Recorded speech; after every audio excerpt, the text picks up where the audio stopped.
Hello, I am Senator Donzella James, and I represent the District 35 of the state of Georgia State Senate. It's also known as God's country, right here in Atlanta, where good things happen. Now, last Monday was crossover day in our legislative session, the last day in which bills originating in the Senate chamber could be voted on and passed to the House for consideration and vice versa. But from now until the end of the session, we will be considering House bills in the Senate. With crossover day behind us, we have only 8 legislative days left in the 2016 session. Now, this means that we have a lot of work to do in a short amount of time. We still have the committee process to go through on all these bills as well. So it's going to be tedious going through these last few days. Because you see, last week we passed a number of different bills intended to protect our student and establish positive alternatives to expulsion. SB 328 would clarify that only disruptive students between the ages of 6 to 16 are required to be sent to an alternative school instead of expulsion or suspension. A student would not spend more than 2 semesters in an alternative school unless the student has been convicted of a serious offense, such as physical assault or possession of illegal drugs, etc. We also passed Senate Bill 409, which would instruct schools to place the telephone numbers for the Department of Family and Children Services in a clearly visible location to make it easier for children to report instances of child abuse. It's a terrible thing and it's a dirty secret, but it's continuing to happen even in our school system, or the teachers are usually those who can detect that something is wrong. So these measures, as well as others, are much needed to make sure that our schools can be seen as a sanctuary for students that promote safety so much as learning.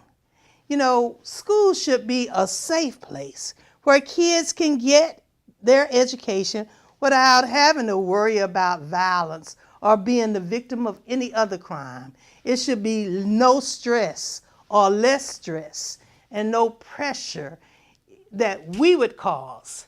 Only them who are trying to study and learn having a peaceful environment. So there's a bill working its way through the Senate committee process now that has the potential to make colleges and universities more dangerous than our kids. HB 859, also known as the Campus Carry Bill, would allow students to bring concealed weapons into classrooms.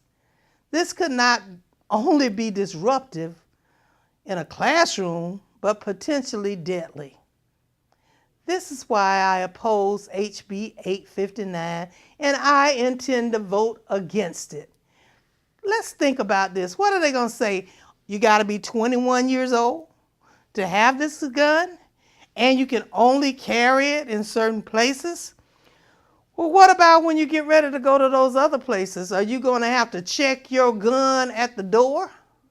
Come on, give me a break. Are you going to hide it? If you can't put it in your dorm room, where are you going to put it? You're going to put it in your car truck if you have one? Then who's going to break into those trucks and steal those cars?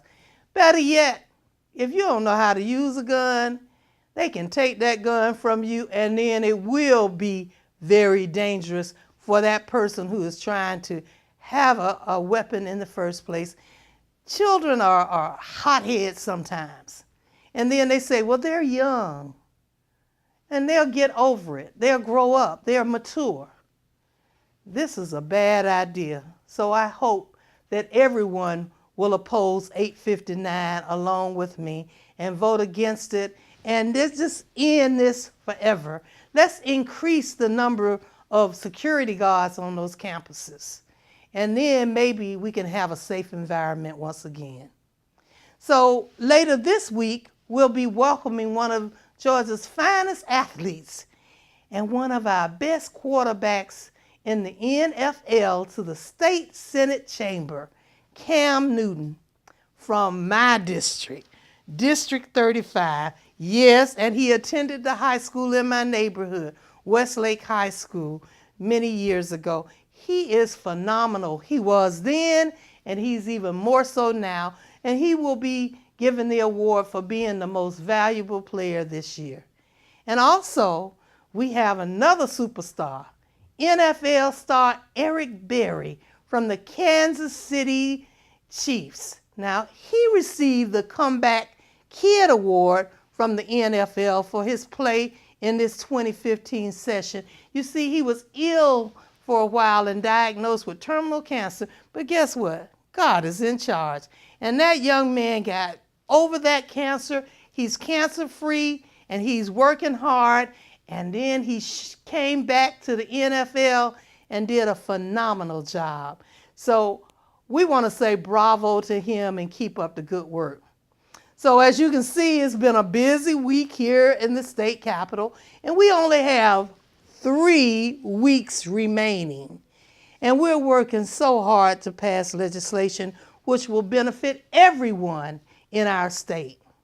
So I just thank you for allowing me the opportunity to serve you. I want to thank you for listening to me give you these updates week after week. And don't forget, I'm always here for you. You can call, write, or email me at any time, or just come up. I have an open door policy. So again, I'm Senator Donzella James, always here for you. Have a blessed day. Thank you.